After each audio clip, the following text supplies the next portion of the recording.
Markets Now is brought to you by Durastack Trait Technology, the latest innovation from Syngenta. Available for the 2027 season, Durastack technology features 3 powerful modes of action to outsmart, outmaneuver, and outmatch corn rootworms every move.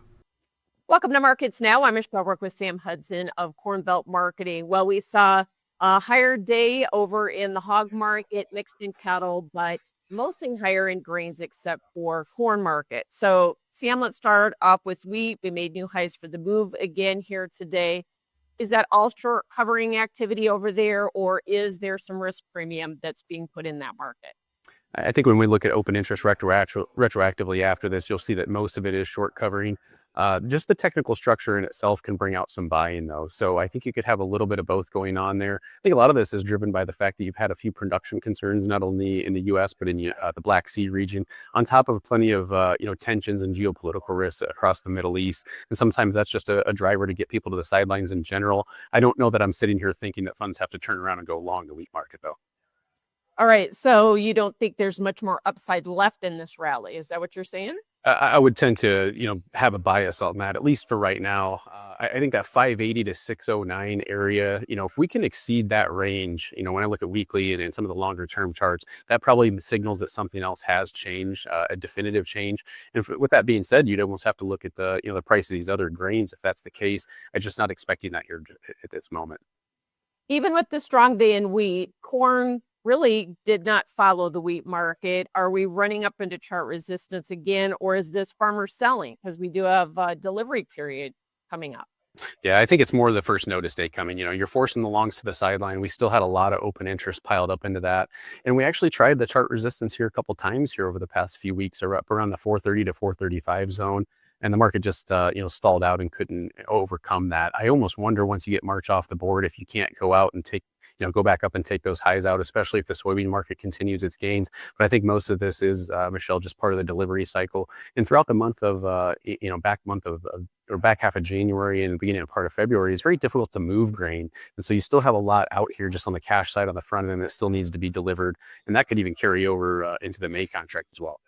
Yeah. So, Sam, last year was a bloodbath, as you well remember. Will it be that bad this year? I think you've had a lot of carryover supplies. We got the January report that we're still dealing with the hangover from, and there haven't been many opportunities since then. We hopped that March contract to 435 or something, maybe here a couple times, and just no love over that, despite the fact that we've continued to see beans strengthen up.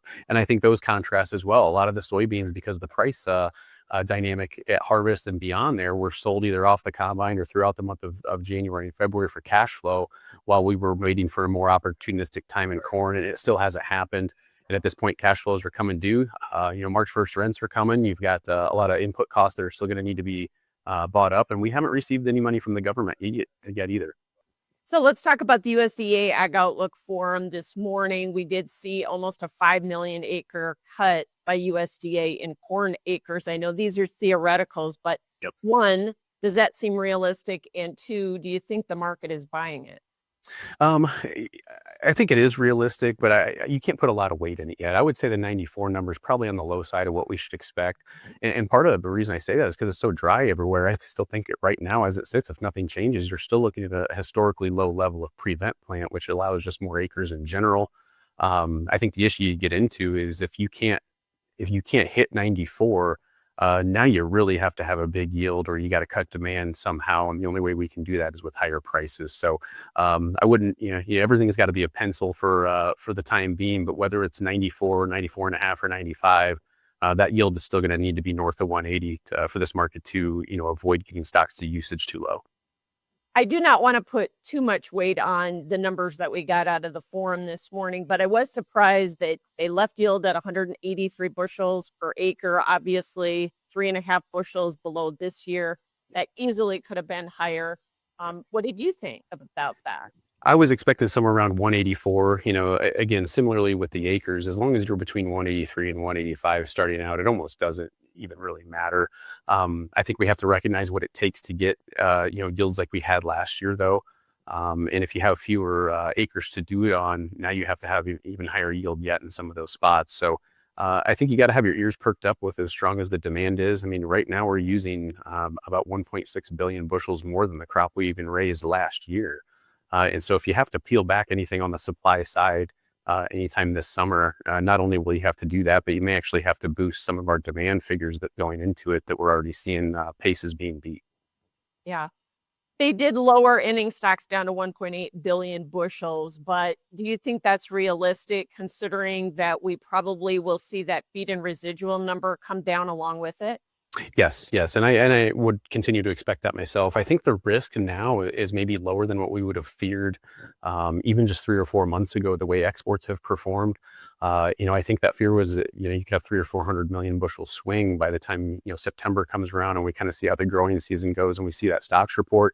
At this point, I see that risk of maybe being 200 million bushels because we continue to outpace on every other metric, and I don't see that changing into the summertime. So I think the risk here eventually is that, again, if you have to pull back yield, those demand numbers may not be able to be cut too much, at least initially. In the market's going to have to sort that out long term. Soybean market, we continue to see some new highs for the move. Bean oil continues to hit these contract highs. Is this market right now trading biofuels hopes or China hopes? I think it's a little bit of everything, isn't it? I mean, again, we kind of started the ball rolling again with all these Chinese headlines with some meetings upcoming here in April. And hopefully we can hold those gains at least between now and then see how those meetings go. But the biofuel optimism is still there. We've talked about the ag forum numbers. The USDA seems a little bit more apt to project a little bit more demand on that side of the coin. And I think we have to continue to expect that. Our crush numbers that we got this week are running 11% ahead of last year's numbers thus far. And USDA is still only forecasting 5% increase. And so it's good to see them, going out there and boosting that a little bit, but it feels like they got some catching up to do on this year's balance sheet to start out with. Yeah, no doubt. So hopefully we'll see the RVO numbers soon and get some certainty there on the biofuels front. Right now, we've got China on holiday. We're probably not going to see any flash sales till at least after that point. I think March 3rd is when they come back out of holiday. Is that what it's going to take maybe to go back and retest the November highs? Well, I think that's possible, but they're already within shouting distance. I'm not so sure we can't do it, anyways. Okay.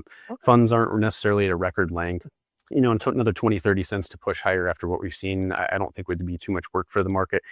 But to get beyond that, I think will. And I think the risk for the producer side is that these talks fall apart. And then you see a correction in that soybean market right ahead or right during springtime when we go to plant. And so if anyone's making those decisions to plant more soybeans, you got to be able to protect that. And the one thing I would say about, as far as hedging new crop soybeans or looking at that pricing dynamic is you're always going to have Brazil ready to raise another bean crop. But there's really no one there to stand to reproduce a corn crop if we screw that up. So I think it's a little bit easier to start getting your feet wet with any hedges if those margins are there for you or you're making decisions based on that. As far as the Ag Outlook Forum, raised acreage on beans, almost 4 million acres, but ending stocks, they're staying almost flat with this year. So that demand component is really driving this thing, isn't it? Oh, it really is. And again, that's with a, quote unquote kind of, trend yield written in. I think they use the same number as we used last year. And still what's very surprising to me, Michelle, is the way that, the 3 core principal crop acres being at 224 million. That's slightly less than last year. But to see us, planting that many collective acres with the margins that we're seeing out here, just, it doesn't really make sense. I think some of this has been insurance and government payment driven. And I guess we see how all this pans out here over the next few years, depending on what prices do, probably more importantly, the inputs. Yeah. And unfortunately, farmers really do not want to farm for the government right now. No one does. No one does. Nobody does. Yeah. Okay. The cattle market, live cattle futures kind of have consolidated under the February highs here. What we're just waiting for cash, cattle on feed, just some new news. Yes. And the fact that we haven't had any real tumultuous headlines like we were seeing back in that October, November, December timeframe. The market's been much more stable. I think that's good for everybody included. It just kind of lets things fall into place and lets you know where you are and where you need to be, as opposed to just wondering where you're going to be tomorrow. We'll see what the cattle on feed report says, but one thing to keep an eye on here going into spring as the temperatures warm up is just what these prices of cuts do as grilling season starts to approach us, and what we can expect to see on the demand side all the way around. And I think that ties right into the pork and chicken and poultry markets as well. So I'm taking a poll, Sam. Do you think we go back and retest the all-time highs from October? Are you in that camp or not? I think you do eventually. I don't know how long lived it'll be though, and I hate to go out here and say this, but it seems like at some point you've got to, find some sort of plateau here, because you can't rebuild a herd in 1 year. But I think the problem we'll have moving forward is when we realize we've started down that road, made good strides, and then we find out there's still a lot of animals south of the border that maybe they've gotten used to having around. And so I think that's going to be kind of a new normal for this market, but you just don't know what that looks like yet. Yeah.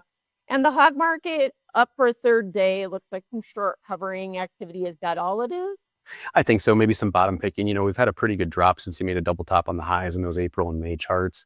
Not saying you couldn't, break through those lows and flush them again, but it feels like enough damage has been done for the time being, especially if the cattle market's going to hold its own. All right. Thanks so much, Sam Hudson with Corn Belt Marketing. And that is Markets Now. With corn rootworm costing farmers up to $1 billion a year, you need the right strategy. Introducing Durastack trait technology, featuring 3 powerful modes of action to strike corn rootworm at full force, outsmart, outmaneuver, and outmatch their every move with the industry's first triple BT protein stack built for corn rootworm control. Take back your yield potential. Make your move at Durastack.com. Available for the 2027 season.